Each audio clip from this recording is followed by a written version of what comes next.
Hello everyone. Today's topic is hydrogen bonding. So besides ionic bonds, covalent bonds, coordinate covalent bonds and metallic bonds, there is another type of bonding called as hydrogen bonding. What is this hydrogen bonding? Hydrogen bonding is a weak attractive forces that exist between hydrogen as well as another electronegative element. Yes, here there are two types of hydrogen bonding, and they are interhydrogen bonding and intrahydrogen bonding. So the best example for interhydrogen bonding is hydrogen fluoride HF, and intrahydrogen bonding is orthonitrophenol. So to explain in detail, this hydrogen bonding is nothing but a weak attractive force that exists between an electropositive element like hydrogen and a highly electronegative element like any X halogens or nitrogen or oxygen, right? So here hydrogen fluoride, I took an example hydrogen fluoride. Here you look at the board, there is a covalent bond, a single dash represents a covalent bond between hydrogen and fluorine. And here there are 3 moles of hydrogen fluoride, and when there is all adjacent in nature, you can see that these are all like a polar covalent molecule. Right, HF is an example for polar covalent molecule. There is a dipole that exists due to the difference in the electronegativity. Here, fluorine is being highly electronegative. It drags the covalent bond, it drags the electron towards itself, such that it attains a partial negative charge. And as it is dragging the electron cloud towards itself, now a dipole exists in this molecule, covalent molecule, and hydrogen attains a partial positive charge. In the same way, the other molecules also, like you can see, there are 2 poles that are existing, a partial negative charge on fluorine atom being its highly electronegativity, and a partial positive charge on hydrogen. In this way, you can see that HF is a best example for it's a polar covalent molecule. So when these molecules are coming close to each other, when these molecules are very closer to each other, now this hydrogen, when it gets a positive charge, it forms a weak attractive force with the adjacent molecule like that. So this dotted line is nothing but the hydrogen bond, and a complete line is representing a covalent bond. In the same way, there exists another hydrogen bond between hydrogen of one molecule with fluorine of the adjacent molecule. So here you can understand that this hydrogen is surrounded by 2 bonds. One is hydrogen bond, another one is covalent bond. This is the way how hydrogen bond exists in certain covalent molecules, right?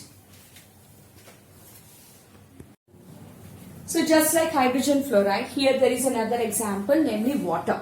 Water molecule H2O, where oxygen is highly electronegative, it forms 2 bonds with 2 hydrogens. Here if you see, there I have taken 3 molecules of water molecules, like here you can see there exists a hydrogen bonding, that is a weaker attractive force between the hydrogen of one molecule with the oxygen of another molecule, that is adjacent molecule. And this forces of attraction is due to the partial charges that are present on those atoms in that polar molecule. That is because of the dipole, that is because of the difference in the electronegativity. In the same way, here also, if you consider the other hydrogen atom of the next molecule, here also, because this hydrogen has attained a partial positive charge, it forms a weaker bond, namely hydrogen bonding or hydrogen bond with the adjacent molecule. That is, it forms a weaker bond with oxygen, being it has got the negative charge, partial negative charge. In this way, a weaker bond exists in between hydrogen and highly electronegative element like any halogens like EX, fluorine, chlorine, bromine, iodine, and as well as oxygen or nitrogen. And this extent of hydrogen bonding depends upon the electronegativity of that particular element. In the same way, you see that hydrogen bonding that exists in ammonia molecule also.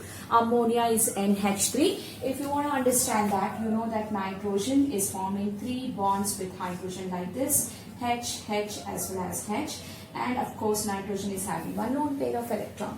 In the same way, I am putting another ammonia molecule here, hydrogen, hydrogen and hydrogen. Here also lone pair. If you go with the electronegativity, nitrogen being highly electronegative, what is happening?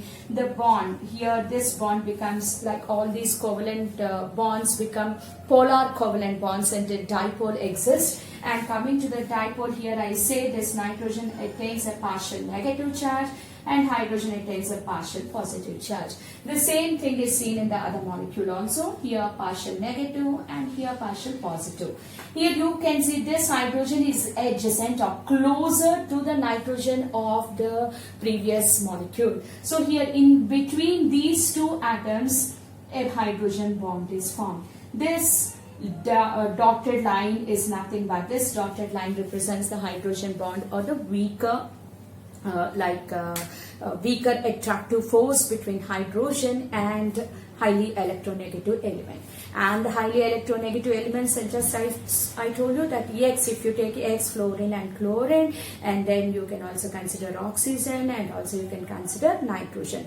But in groups, as you go down, the electronegativity decreases. If you compare with ammonia and phosphine, ammonia forms hydrogen bonding, but phosphine doesn't, because the electronegativity of phosphorus is very less when compared to nitrogen. There, the hydrogen bonding is not possible, right? So this is how you have to understand what is meant by hydrogen bonding. And there are two types of hydrogen bonding, as I said.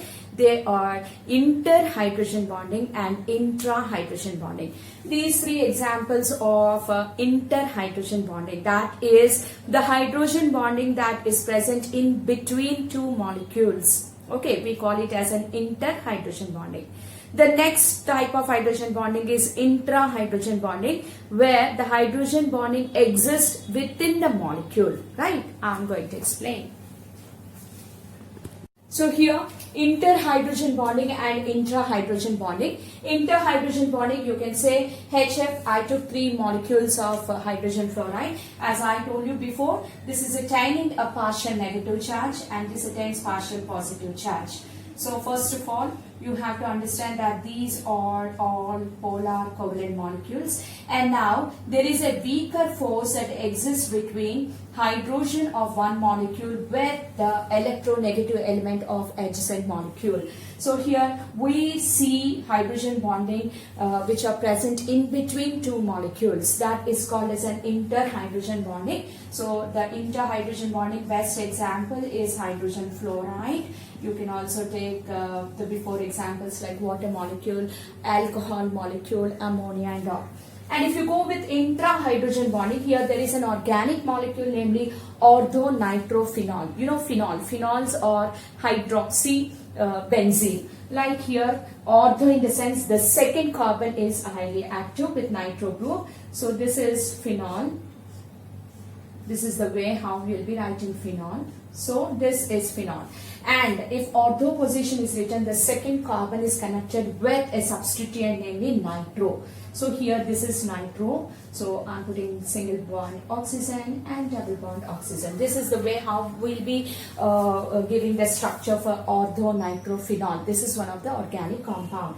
Now, if you can observe, see here there is a hydrogen and this hydrogen is surrounded with certain electronegative elements. There is one oxygen which is connected in the same functional group, and if this hydrogen is adjacent to another oxygen of nitro group. And here actually in this nitro group this oxygen has a negative charge, and here also this is having a negative charge and this has a positive charge. Because of the influence of electronegativities of oxygens, here this hydrogen is forming in hydrogen bonding within the molecule. Here you can see. So it's a chelated, it's a ring structure, right? So orthonitrophenol is the best example which is showing intra-hydrogen bonding. Intra-hydrogen bonding is nothing but the hydrogen bonding existing within the molecule. Here the hydrogen is forming a hydrogen bond with oxygen of nitro group, right? So this is how you have to understand hydrogen bonding, right?